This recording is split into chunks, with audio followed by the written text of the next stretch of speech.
Prof. Alex Nina ensina. Nossa aula hoje é sobre empreendedorismo e inovação. Então, um sumário da nossa aula, nós começaremos com uma introdução, depois falaremos sobre empreendedorismo, diferença de empreendedor para empresário e mitos sobre os empreendedores. Depois nós abordaremos o tema da inovação, como desenvolvimento e inovação, dilema da inovação, resistência sociocultural, resistência jurídica e estratégias de inovação, e por fim nós teremos um mapa mental. Aqui o objetivo geral da aula é compreender noções básicas de empreendedorismo e inovação. Já os objetivos específicos são refletir sobre os mitos a respeito dos empreendedores, reconhecer o dilema da inovação e compreender as estratégias de inovação. Então vamos lá para a introdução. Empreendedorismo, pessoal, é a capacidade de identificar e aproveitar oportunidades de negócios. Esse é o conceito de empreendedorismo. Enquanto que inovação é a introdução de novas ideias, produtos ou processos que geram valor para a sociedade. Então, empreendedorismo e inovação estão intimamente relacionados, pois a inovação é uma das principais fontes de vantagem competitiva para os negócios. A inovação ela não é a única, tá? Então, mas ela é uma das principais. Essa é a relação, tá?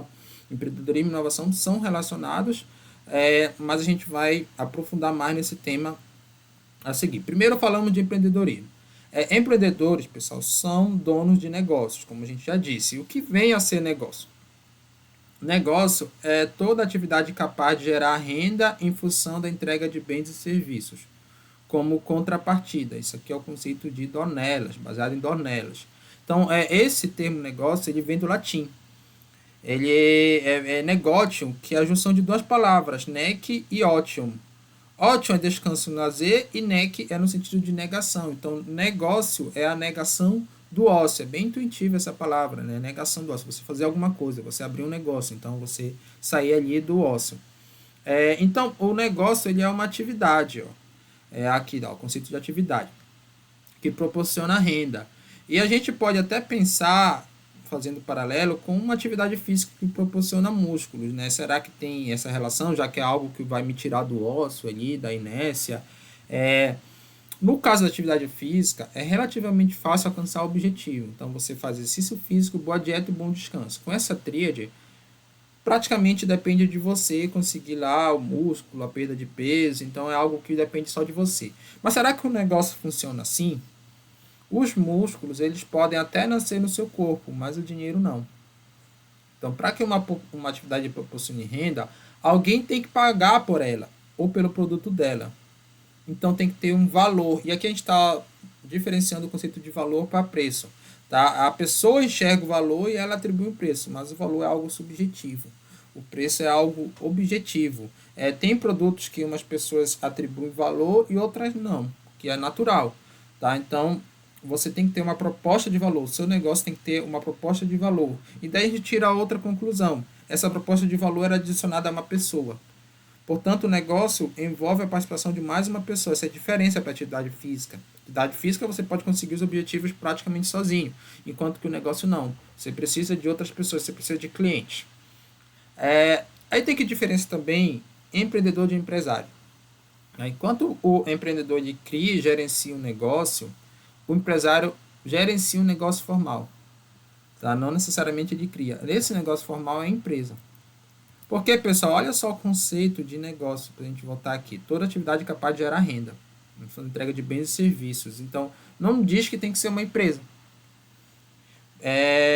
Um vendedor ambulante que tem uma venda ali sem o CNPJ, por exemplo, ele tem um negócio, porque ele tem uma atividade que proporciona renda.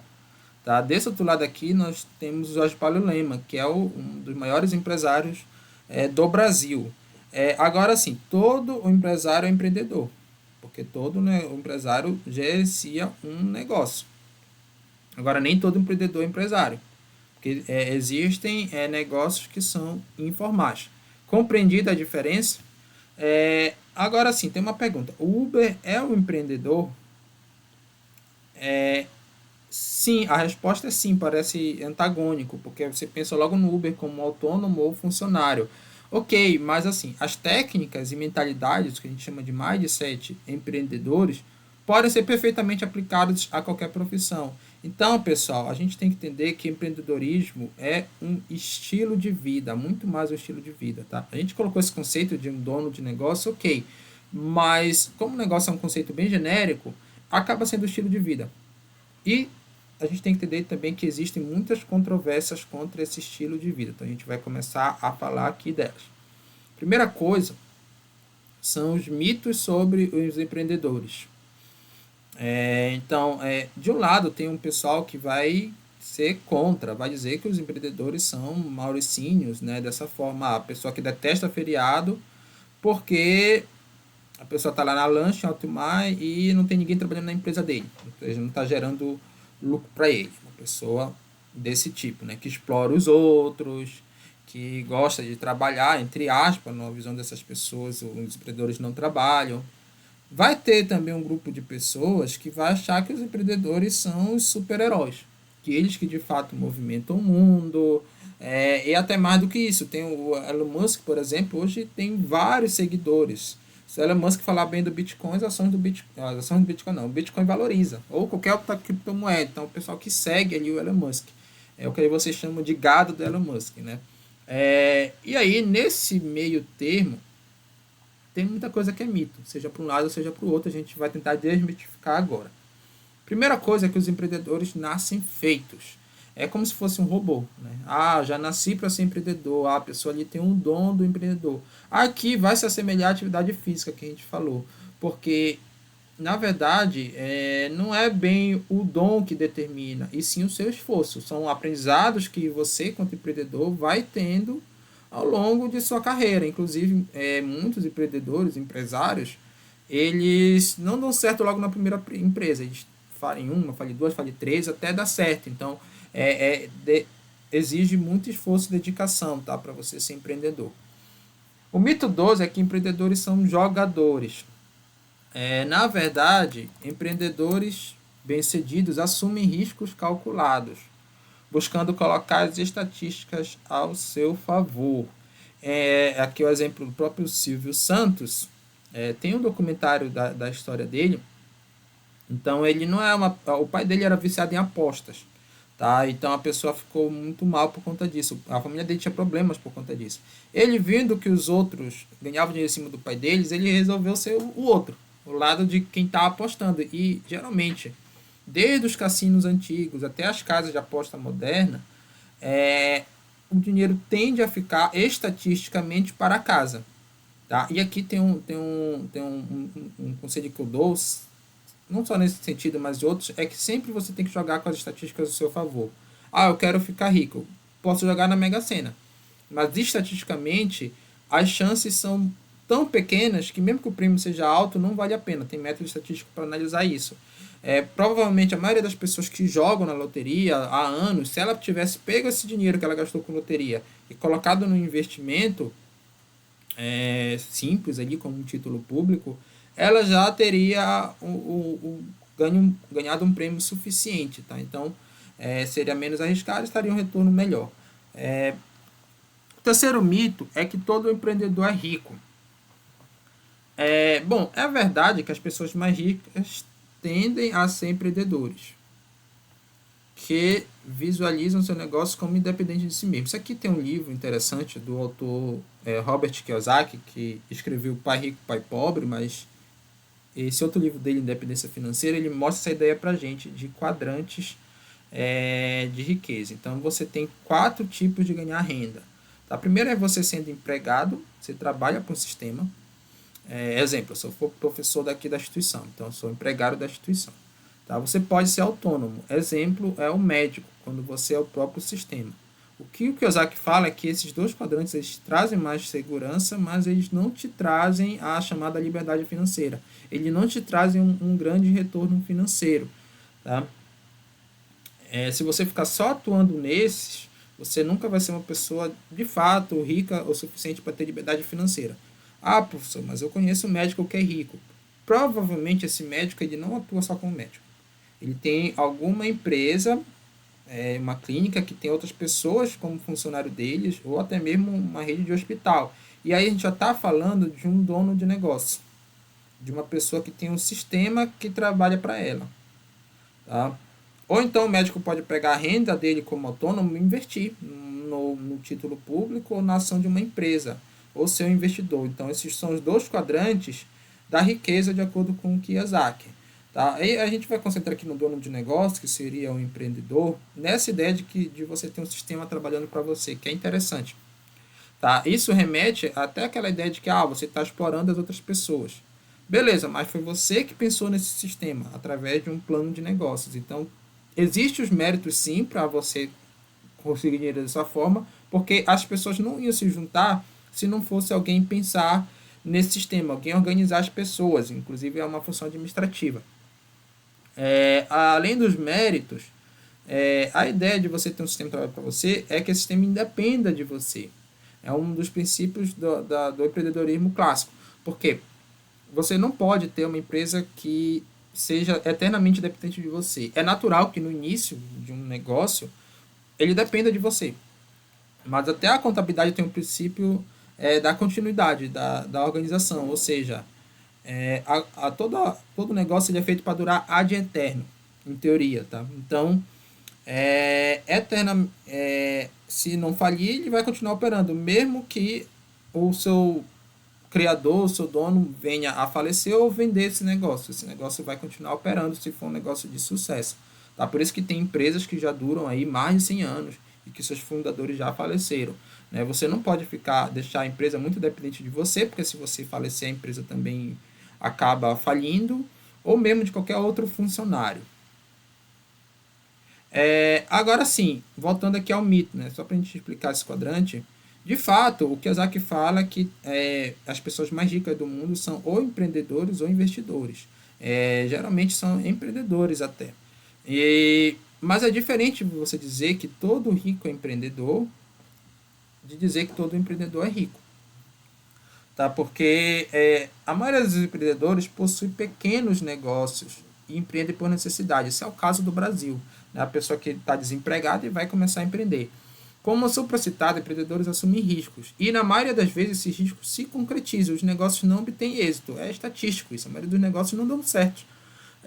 Os negócios que prosperam, porém, em virtude dos riscos assumidos, acabam trazendo excelente retorno para os seus donos. Então, é por isso que acaba a lista das Forbes. Geralmente, você tem ali os 10 mais ricos, tirando Warren Buffett, o resto é empreendedor. Mas foram os que tiveram sucesso. Não se conta aqueles que tiveram fracasso. Esse é um dos principais erros ali, talvez, do que é se divulgado aí sobre empreendedorismo. Né? Não se falar dos riscos que se assumem. Ainda sobre o acúmulo de patrimônio, o fator mais importante é a educação financeira. O exemplo do próprio pessoal que ganha na loteria, o que acontece depois? Grande parte volta a ficar pobre. Porque justamente, até o fato da pessoa jogar na loteria já mostra que ela não tem tanta educação financeira. E aí ela começa a gastar esse dinheiro de qualquer forma, não poupa, começa a emprestar para um monte de gente. E esse dinheiro acaba depois sumindo. Aí tem ex-jogadores de futebol, tem ex-participante do ganhador do Big Brother também que estão nessa situação. Tá? E além disso, tem uma notícia aqui da UOL que mostra que a maioria dos bilionários fez fortuna própria. Então, ou seja, não são pessoas que nasceram em famílias ricas, mostrando que a educação financeira acabou sendo mais importante do que o próprio berço para acúmulo de patrimônio. O quarto mito é que o dinheiro é o fator mais importante para iniciar o negócio. Na verdade, pessoal, o preponderante é visualizar a oportunidade e aproveitá-la. Tá aqui. A partir de estratégias estabelecidas em um plano de negócio. Por quê, pessoal? Isso é importante. Se você tiver um bom plano de negócios, o dinheiro vem. Tá? Vem através de diversas fontes ali, como o próprio banco pode te financiar, existem investidores anjos que podem investir ali no seu negócio. Se se você conseguir convencer por A mais B de que você tem um negócio viável, vai ter gente querendo investir e o dinheiro vem naturalmente. Então a ideia é mais importante que o negócio, beleza? O quinto mito é que os empreendedores não têm chefe. Mesmo que formalmente não, na prática, o empreendedor possui vários chefes, que são as partes interessadas, os stakeholders do negócio. Os clientes, os sócios, os investidores, os funcionários. Então é comum, inclusive, por conta dessa pressão, que os empreendedores tenham TDAH, tá? Problemas psicológicos, ansiedades. Né? Lembra que eu quero desmitificar aqui nessa aula. Tem muito ponto positivo dos empreendedores, mas também pouco se fala desse problema de saúde que tem envolvido o empreendedorismo. Ser empreendedor, pessoal, não é fácil. Enquanto que o funcionário, a maioria deles, ele vai para a empresa, aí tem os problemas lá, mas quando volta para casa, esquece da empresa. Os empreendedores são as pessoas que dormem e acordam pensando na empresa, em sua grande maioria, né, dos problemas que você tem na empresa. Então, olha só, eu sou meu patrão, então se você me vir falando sozinha é porque eu estou em reunião. Bem interessante, né, porque a pessoa fica toda hora pensando na empresa. Isso acaba trazendo problemas psicológicos também. O mito 6 é que empreendedores devem ser jovens. Pessoal, ser jovem ajuda, mas não deve ser visto como um dogma. O exemplo aqui é o Henri Nestlé, que ele inventou a farinha láctea aos 52 anos. E todo mundo conhece hoje a farinha láctea Nestlé, né? A empresa Nestlé como um todo. Então, uma das empresas de maiores sucessos no mundo. E o empreendedor começou já com uma certa idade e deu certo. Mito 7. Empreendedores são lobos solitários. Na verdade, os empreendedores eles precisam ter uma rede robusta de sócios, colaboradores e parceiros. À medida que o egoísmo ele dificulta o exercício da liderança, já que o líder ele tem que saber ouvir os seus liderados. Aqui um exemplo, esse é o CM Park, que é o criador do Napster e o sócio do Facebook. Alguém aqui já assistiu o filme A Rede Social? É um filme polêmico, mas que tenta mostrar ali a história do Facebook. E você tinha o Zuckerberg junto com o Eduardo Saverin, que é brasileiro, que são os cofundadores do Facebook. E aí eles estavam em Harvard. Eles eram amigos universitários de Harvard. Eles estavam tentando conseguir recursos para o empreendimento deles. Né? E eles não conseguiam. Foi então que eles entraram em contato com esse cara aqui para entrar no negócio. E como ele já tinha um nome, que já tinha criado a Napster na época, ele conhecia os investidores certos. Ele fez a rede de contato certa para que o Facebook virasse a empresa que hoje é, agora com o nome Meta. Aqui é mito 8. Mito 8 é de que empreendedores são sempre inovativos. Né? Aqui a gente já começa a falar de inovação. Porque quando se fala isso, normalmente se pensa que empreendedores possuem um perfil que a gente chama de ofensivo em inovação. A gente vai ver que existem vários perfis. Ou seja, que precisa criar algo novo para empreender. Eu tenho que criar um negócio que não existe, algo diferente, totalmente diferente. Isso não é verdade, pessoal. Isso que a gente vai desmistificar aqui, tá? Porque a inovação, ela também, nem a inovação é só criar algo novo, a gente vai ver. Pode-se empreender, por exemplo, simplesmente aprimorando inovações feitas por outros indivíduos ou organizações, na técnica que se conhece como benchmark. O exemplo aqui é o Flow. Tá? O que o podcast fez sucesso no Brasil, eles simplesmente adaptaram de um sucesso que estava tendo lá nos Estados Unidos, como a maioria das coisas que acontecem no chamado marketing digital no Brasil. Beleza, então a gente aproveita esse gancho da inovação para falar justamente de inovação. Tá? Dizer que a inovação ela tem dois tipos. Ela pode ser incremental, quando é feita uma melhoria em um produto ou processo existente, ou radical, quando é criado um produto ou processo totalmente novo. Tá?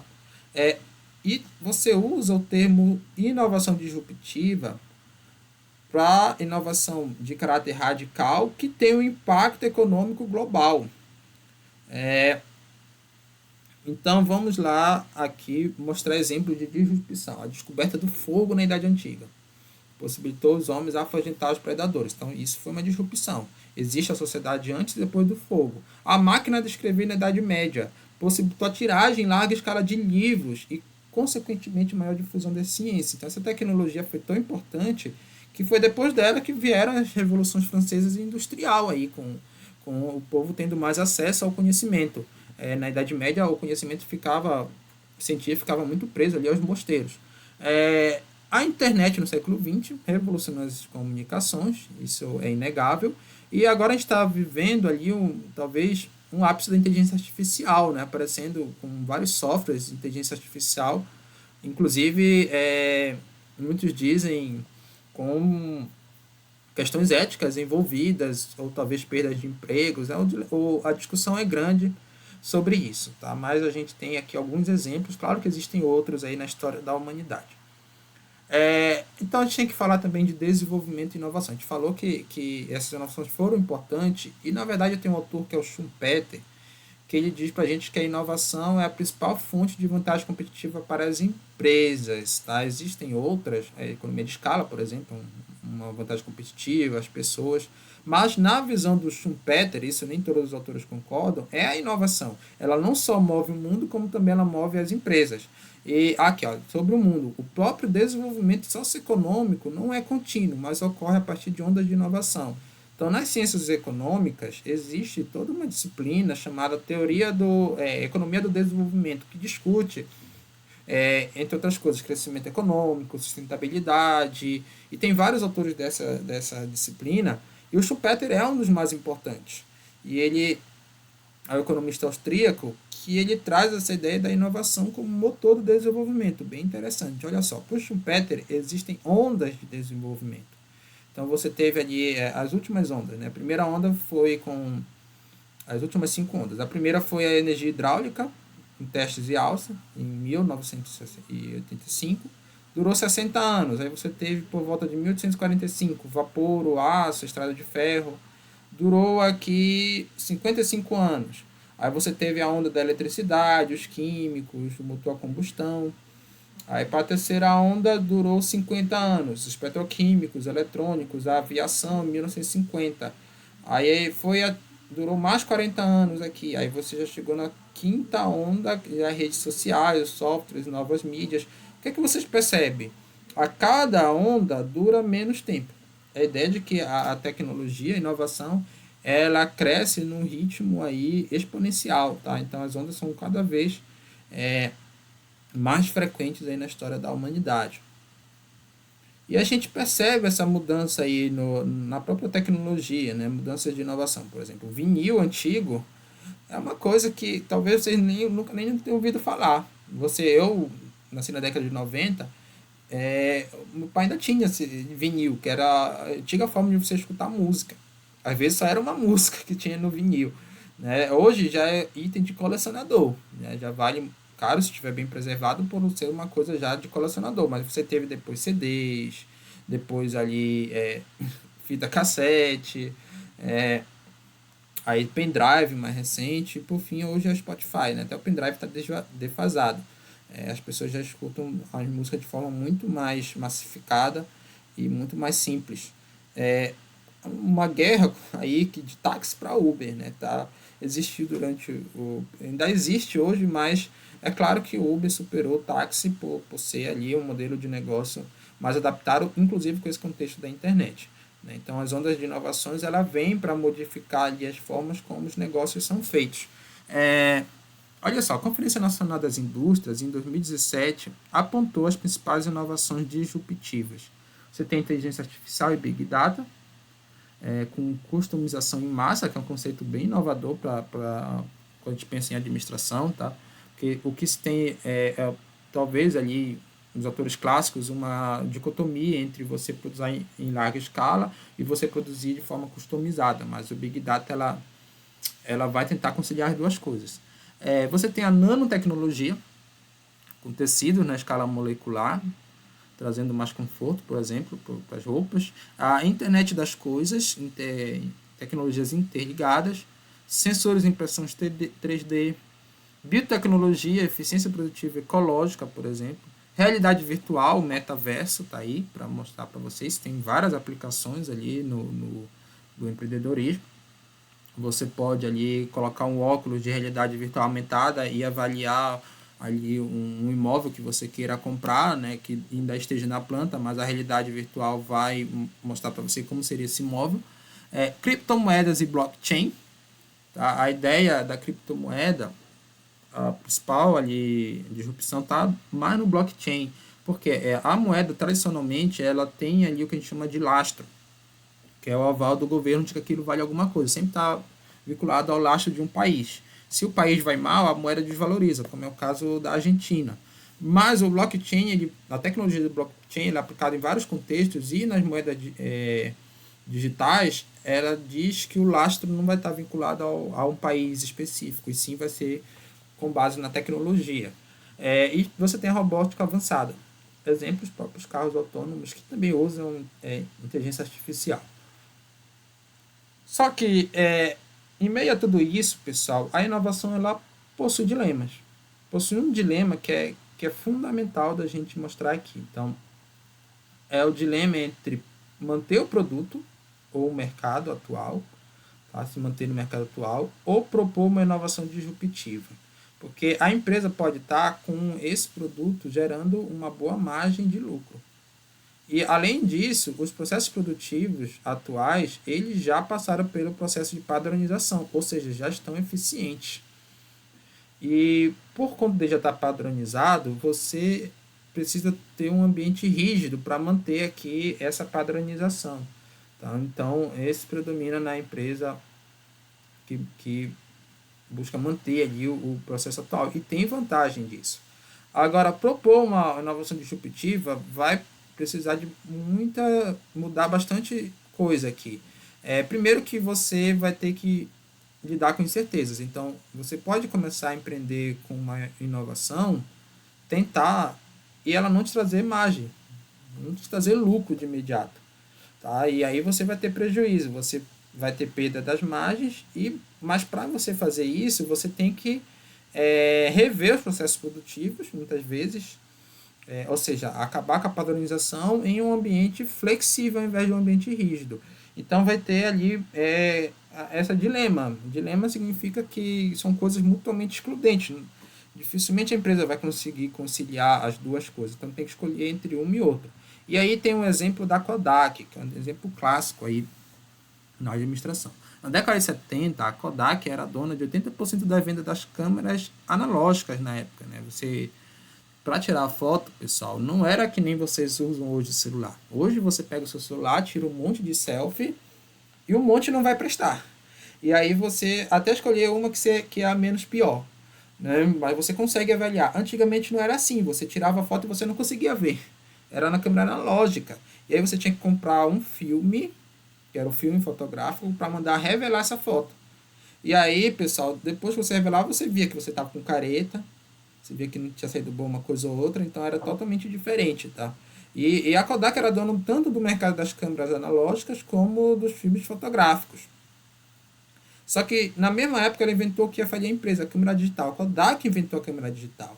Só que ela tinha um negócio que era altamente lucrativo. Então ela estava com esse dilema. Ela tinha que escolher entre manter o produto ou propor a inovação disruptiva, que ela já sabia, os engenheiros já sabiam que ia ser disruptivo. Ela resolveu manter o produto, porque ela não queria perder essas margens de lucro alta. Então foi isso que ela fez. Ela engavetou a tecnologia. Essa tecnologia ela veio surgir 2 décadas depois, mas com outras empresas como a Canyon, que acabou quebrando a própria Kodak.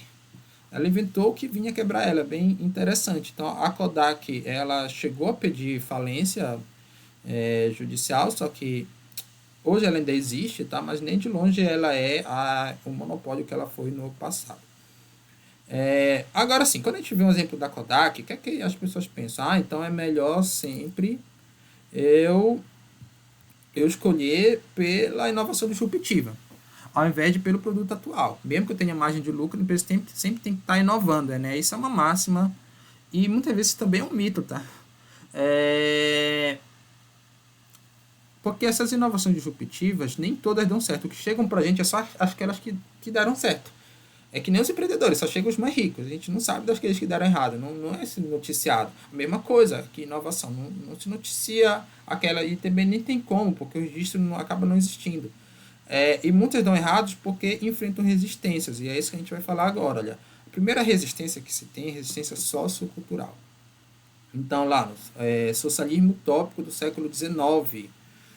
O que aconteceu? Os trabalhadores começaram a quebrar máquinas, alegando que as máquinas estavam tirando os empregos deles. Isso depois se provou que não é bem assim. Na prática, não foi isso que aconteceu. Só mudaram-se as profissões. Os taxistas com o Uber também é uma resistência cultural. Vocês lembram aí há uns 5, 7 anos atrás o quanto que os taxistas reclamaram dos Ubers. E você tem o ChatGPT, por exemplo. Hoje, essa inteligência artificial que veio ser divulgada no mundo esse ano, agora de 2023. Vocês já usaram o ChatGPT para fazer um trabalho acadêmico? Pois é. Eu sei como identificar o trabalho acadêmico feito no ChatGPT, pessoal. Na verdade, eu tenho um canal no YouTube que ensina você a utilizar, ensina o professor a identificar. Tem aqui no meu canal no YouTube, tá? Então, mas o ChatGPT tem várias finalidades e muito se fala que ele está roubando ali, que ele vai roubar emprego, vai acabar com muitas profissões. Vai aumentar ali a inteligência artificial como um todo, vai aumentar a desigualdade social. E você tem até uma carta assinada aí por nomes como Elon Musk e o próprio Yuval Harari, que é o autor daquele livro Sapiens, dizendo para a gente maneirar mais nesse avanço da inteligência artificial, porque a sociedade pode não estar adaptada e ter consequências socioculturais graves. Então tem uma discussão polêmica aí.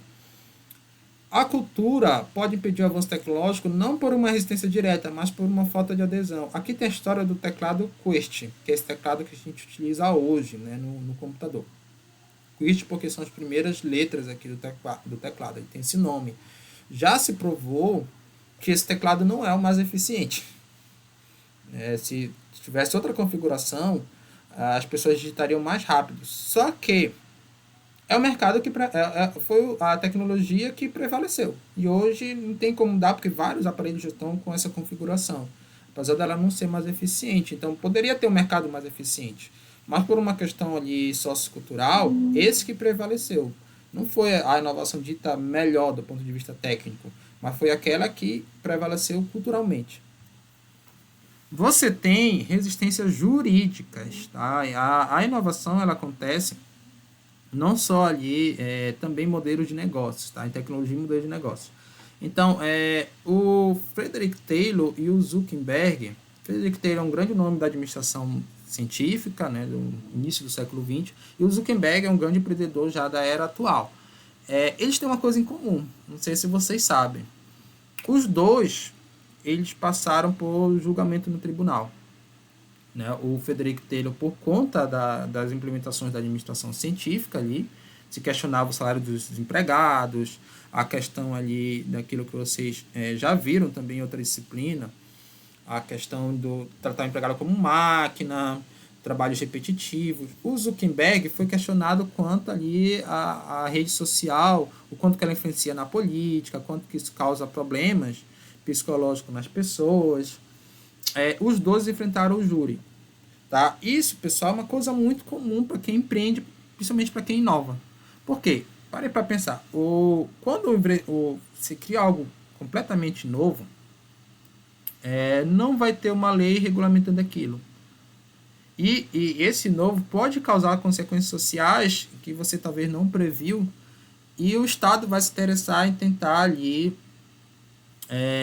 amenizar essas consequências sociais, em regulamentar aquilo que você está criando. E também vai se interessar, claro, em taxar aquilo. Né? Se você está começando a lucrar muito com isso, ele vai querer a parte dele, seja lá para qual finalidade for.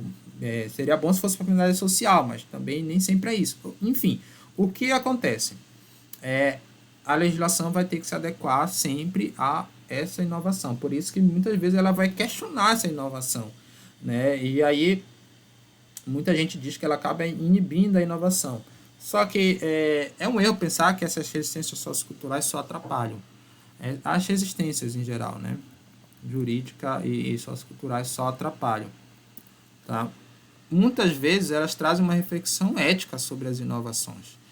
Tem um documentário que eu recomendo que vocês assistam, que é o Dilema das Redes, tá? Que mostra o quanto que, por exemplo, as grandes empresas hoje usam os nossos dados, né, pessoais, para ali colocar o produto que seria o mais adequado para a gente, mas o quanto que isso pode ser invasivo e qual o problema que isso tem causado, principalmente nas novas gerações. E o que é que a gente precisa fazer, né, para tentar solucionar esse problema. Então, é uma reflexão ética interessante, tá?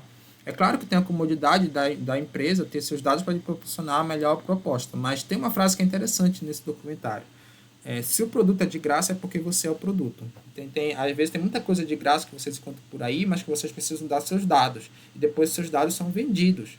Né? Quanto que isso invade a sua privacidade? Tem muitas questões aí polêmicas.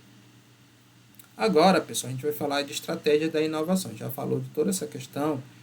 A gente tem que entender que existem 6 estratégias de inovação. Então, tem a estratégia ofensiva, defensiva, imitativa, dependente, tradicional e oportunista, baseada aqui no livro do Freeman, de 1997. Então, vamos começar aqui com a estratégia ofensiva. Estratégia ofensiva é quando a empresa busca liderança tecnológica em um segmento de mercado. Exemplo, a General Electric. A General Electric ela não empreende um novo negócio se não for para ser uma das líderes. Ela sempre adota essa estratégia ofensiva. Então, ela geralmente é uma empresa grande, tá? Ou uma startup que depois se torna grande. Então, visa que tem esse sentido. A estratégia defensiva a empresa busca se proteger. Então, ela é adotada ou pela empresa pioneira para minimizar os riscos ou consolidar resultados de uma estratégia ofensiva e cara anterior. A estratégia ofensiva ela é mais cara. Ou por outra empresa, no intuito de copiar e superar o líder através do ganho de escala e fidelização dos clientes. Então, olha só, exemplo, o Nubank, ele começou com uma estratégia ofensiva, né, de tentar ali se tornar pioneiro no mercado de instituições financeiras na parte digital, né?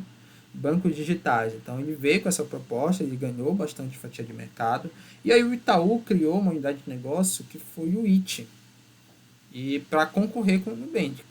Essa estratégia do Itaú foi uma estratégia defensiva. O Itaú já era o maior banco do país e a empresa pioneira se viu ameaçada. Então, ela vai tentar criar uma unidade de negócio para concorrer com aquele que está ameaçando ela naquele segmento digital, tá? Que é um segmento em crescimento. Tem o exemplo do benchmark, que é feito nesse sentido. Que é a ideia de você pegar o pioneiro e tentar ali copiar as principais estratégias dele. Tem várias técnicas, uma delas é a engenharia reversa. Foi aquilo que a Toyota fez com a Ford.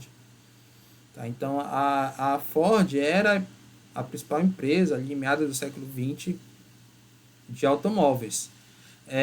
O que a Toyota fez? Além de mudar o modelo de negócio, né, de fazer a produção mais customizada, ela comprou carros da Ford e desmontou, como o cara está fazendo aqui com o computador. Ela, através da desmontagem, ela tentou entender como a Ford produzia seus carros aplicando a engenharia reversa. Depois que ela compreendeu isso, ela aprimorou o próprio processo produtivo ali da Ford, claro, com uma rede de fornecedores. Existe a estratégia imitativa. Aqui, pessoal, não aspira a superar o pioneiro, mas imitá-lo, no intuito de manter sua marca no mercado por meio de produtos semelhantes. Aqui é o exemplo do banco original. Nós falamos do Nubank e do IT, que um tenta superar o outro. O banco original, ele vem como um banco digital, mas ele fica mais na dele, assim, já tem um público dele, então ele não quer ser o primeiro, né? Ele já acha que é suficiente ter o que ele tem, então bem interessante. E aqui, pessoal, tem uma manchete que também é interessante, olha só, inovar não é importante, roubar criativamente é que é. Então, olha só, a notícia fala o seguinte: quer inovar? Procure quem já teve problemas parecidos com o seu e roube a solução adaptando-a a seu caso. Tá? Então, a notícia mostra que as empresas que mais se destacaram não foram necessariamente aquelas que inovaram, mas aquelas que pegaram uma inovação e aprimoraram. Olha só os exemplos. O Rios foi o primeiro tocador de MP3. Não é iPod, mas ninguém sabe o que é Rios. A Kodak, olha, foi uma das primeiras a introduzir a fotografia digital. Hoje a Canon é muito maior. O Altair foi o primeiro PC de mercado, mas você só conhece IBM, Dell e outros. Né? Vocês talvez nem ouviram falar em Altair. O Google não foi o primeiro do mercado, você teve antes o próprio Yahoo. Facebook também não. Quem lembra aí do Orkut? Quem é mais velho vai lembrar, né? Não foi a primeira rede social, o Facebook. E o McDonald's copiou a Whitclastle. Então, alguns exemplos de empresas que copiaram, não inovaram, copiaram inovações aprimorando de outras empresas e se deram bem, enquanto que as empresas inovativas se deram mal. Existe a estratégia dependente. Então, empresas subordinadas a outras mais fortes. 4 modelos principais. Você tem fabricante de produtos terceiros. Então, você tem ali um terceiro que é mais forte, então você vai depender desse terceiro, da tecnologia que ele produzir. Empresa franqueada. Por exemplo, você é uma empresa franqueada, você depende da franqueadora. Subsidiária de empresas que possuem pesquisa e desenvolvimento fora. Então, eu tenho a minha empresa aqui, mas a pesquisa e desenvolvimento eu meio que terceirizo, né, de outra. Então, eu não me preocupo muito com essa questão da inovação. E aquisição de licença por meio de royalties. Eu vou licenciar meu produto, eu vou ter uma empresa aqui que vai trabalhar com produtos licenciados da Microsoft. Toda essa parte de inovação vai ficar com a própria Microsoft original. Eu só vou trabalhar com ela aqui. Quando ela inovar, eu também vou aplicar a inovação dela. Tá? Oportunista. Isso aqui, pessoal, é quando eu abro uma janela temporal para um nicho de mercado. Então, vou aproveitar a oportunidade de mercado. Exemplo. No ápice da pandemia, a Ambev ela adaptou sua fábrica de bebidas alcoólicas para a produção de álcool em gel. Porque você teve um aumento grande da produção de álcool em gel. E aí, foi uma janela temporal que a Ambev fez para aproveitar ali aquilo que foi um momento. Ainda tem a estratégia tradicional, tá? Quando os consumidores já estão muito habituados com a característica do produto e serviço. E a inovação poderia ser prejudicial. Então, por exemplo, o queijo catupiry. Ele tem esse rótulo próprio, né, que é de madeira, tudo mais. Esse rótulo, ele é até, em termos de processo produtivo, ele é mais caro que outras marcas. Só que os consumidores já estão habituados com esse padrão, né? São consumidores que seguem o tradicional. Se você mudar o rótulo, mudar ali a embalagem, você perde vendas. Então, não faz muito sentido você inovar porque seu mercado consumidor já está muito habituado e quer continuar com aquele produto do jeito que ele é. Pessoal, aqui a conclusão, o mapa mental da aula, tá? Nós abordamos 2 temas, empreendedorismo e inovação. Primeiro, falamos sobre empreendedorismo, que o empreendedor é dono de negócios, então a negócio é a atividade que proporciona renda com uma prestação, tá? Esse é o conceito geral, tá? Não é só a renda, tem que ter uma prestação por parte do empreendedor. E aí, pessoal, nós falamos de mitos do empreendedorismo. Deixa eu centralizar isso aqui, que fica mais bonito. 8 mitos nós mostramos aqui. Primeiro, que todos os empreendedores nascem feitos. Vocês viram que isso é mais uma questão de exercício. Depois que empreendedores são jogadores, na verdade, os empreendedores ficam do lado sempre da banca, né, de que tem proporcionando apoio, do lado do cassino, enfim, do lado da casa, que a gente chama. Todo empreendedor é rico, isso não é verdade. Muitos empreendedores são ricos. Muitos ricos são empreendedores, mas nem todo empreendedor é rico. O dinheiro é o fator mais importante para iniciar um negócio. A gente viu que se você tiver uma boa ideia, o dinheiro vem através de investimentos. Empreendedores não têm chefe, na verdade, empreendedores sofrem pressão de muitas pessoas que acabam sendo seus chefes, entre aspas. Isso até causa problemas de ansiedade. Empreendedores devem ser jovens. Vocês lembram do Henry Nestlé, que começou a empreender com 52 anos, e a Nestlé é hoje uma das maiores marcas do mundo. Empreendedores são lobos solitários e egoístas. Vocês lembram lá do CM Park, que tinha uma rede de contatos que ajudou ali o Facebook a ganhar mercado. Então, você tem que ter uma rede e, além disso, você também tem que saber ouvir seus funcionários. Você tem que ter a empatia para você empreender e você conseguir liderar. Empreendedores são sempre inovativos. Aqui o mito 8 já mostra essa concepção de que as pessoas pensam que a inovação é necessariamente você está na vanguarda e que você, para empreender, sempre tem que criar algo novo. E, na verdade, não é isso. A inovação é uma estratégia de empreendedorismo, porque existem outras, tá? Existe a estratégia aqui de inovação ofensiva, defensiva, imitativa, dependente, tradicional e oportunista. Tá? Então, aqui a gente associa a estratégia ofensiva, mas vocês estão vendo que existem outras estratégias de empreendedorismo. Aí, pessoal, a inovação, ela tem dilema. tem o dilema do produto atual versus a inovação. Então, o produto atual ele tem processos rígidos, mas ele tem boa margem de lucro. E a inovação, ela pressupõe um ambiente criativo, então não tem que ser um ambiente rígido. E a exploração de novos mercados, né? Descoberta de novos mercados que pode estar aqui incerteza. Vou colocar aqui incerteza, fica melhor. Incertezas. Então, a margem de lucro ela pode cair por conta de uma inovação, justamente por ela enfrentar aqui resistências, que podem ser resistências socioculturais, lembro lá do mercado do teclado, né, o Quist também, os Ubres, e resistência jurídica, que tanto o Taylor como o Zuckerberg enfrentaram aí, né, e é comum que os empreendedores enfrentam. Além disso, a inovação está vinculada com a ideia de desenvolvimento, quando a gente pensa na questão socioeconômica, né, que é do autor economista austríaco Schumpeter. Pessoal, aqui uma atividade avaliativa. Vai ser um seminário em equipe sobre o tema estratégias de inovação. A equipe escolherá uma empresa que adota uma das estratégias de inovação vistas na aula. Então, vai ser ofensiva, defensiva, imitativa, dependente, tradicional ou oportunista.